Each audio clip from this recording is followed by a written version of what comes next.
Good morning viewers, and once again that you are most welcome to the world of English. And today just I am going to tell you some things about that which is very essential that in your life, and always that it comes that in your mind is how to speak the English properly. And sometimes that you get the lot of problems. Sometimes just you face a lot of hurdles that while speaking English, and because that you have not enough those things that which always disturb you that while speaking, that I have come to clarify everything, and you will be able to speak English that properly. That's why I am standing here to tell you that what is necessary that for you to learn English.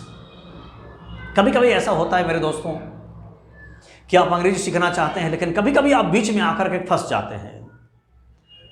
आपके दिमाग में वो चीज आता ही नहीं है कि जब आप किसी से बात कर रहे हैं या लिख रहे होते हैं तो एक छोटा सा भी तिनका अगर आपके आंख में पड़ जाता है तो आपको बहुत परेशान कर देता है।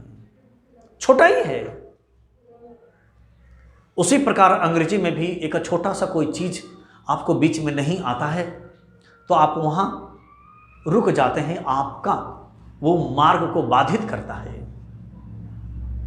तो इस तिनके को हटाने के लिए, उसके लिए आपको क्या करना पड़ता है, यानी कि वॉश करना पड़ता है, पानी से धोना पड़ता है, या कोई ड्रॉप्स आपको यूज करना पड़ता है। तो यहां भी आपको कुछ ऐसे ड्रॉप्स मिलेंगे जिसके ड्रॉप्स के माध्यम से वो तिनके को आप हटा सकते हैं, रिमूव कर सकते हैं। तो चलिए मैं आपको आज बताता हूं एज मच एज का प्रयोग, कि एज मच एज का प्रयोग आप कैसे करेंगे। यहां हम देखते हैं एज मच एज, इसका प्रयोग हम लोग जितना उतना में करते हैं।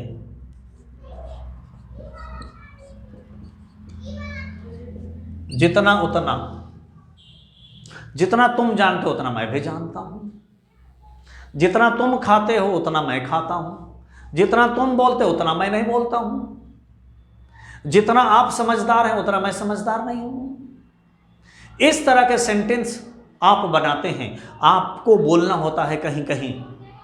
तो वैसे सेंटेंस का समाधान आप कैसे करेंगे?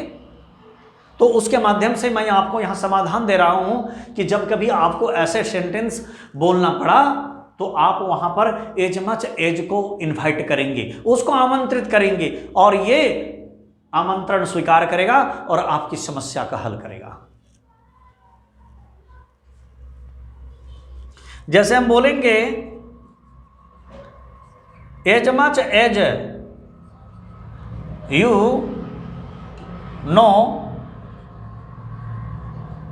स्पीक, यानी कि जब आप एक बार एज मच एज लगा देते हैं तो दोबारा आपको एज मच एज लगाने की आवश्यकता नहीं है। एक ही बार आपको इस वर्ड को यूज करना है सेंटेंस में।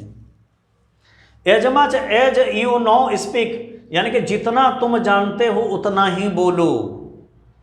जितना तुम जानते हो उतना ही बोलो।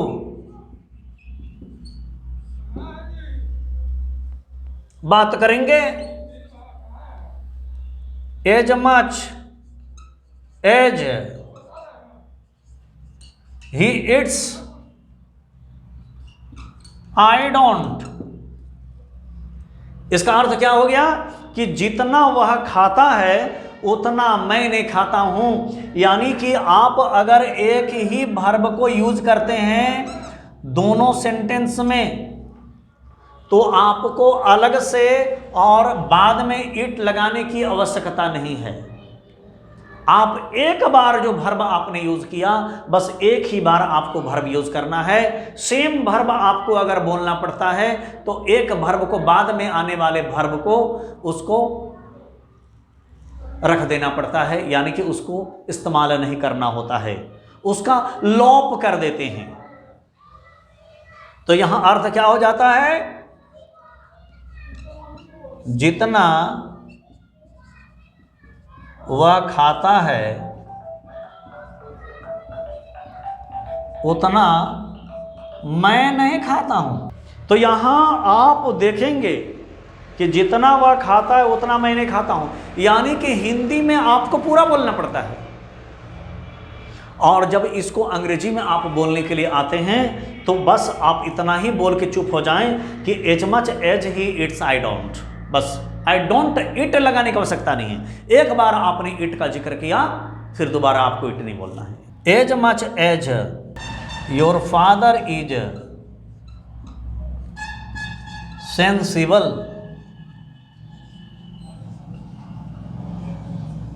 माई फादर इज नॉट, यानी कि जितना तुम्हारे पिताजी समझदार हैं उतना मेरे पिताजी समझदार नहीं हैं। नोट के बाद फिर मैंने दोबारा सेंसिबल का प्रयोग नहीं किया है, हमेशा आप ध्यान रखें। जितना आपके पिताजी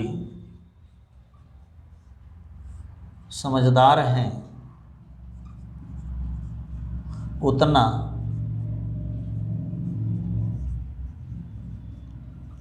मेरे पिताजी नहीं हैं या मेरे पिताजी समझदार नहीं हैं।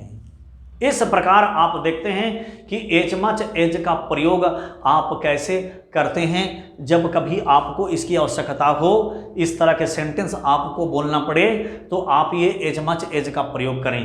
Like that my friends, my viewers and my friends, means whenever you need that जितना उतना, whenever that you are making the such a sentence in that circumstance that always that you have to invite this as much as, and by using this that it can make your sentence that possible and you will be able to speak English there without any disturbance, without any intrusion. Okay, thanks a lot miss for watching this video, and keep watching the lot of videos. Just I will give you a lot of solutions by writing and by speaking.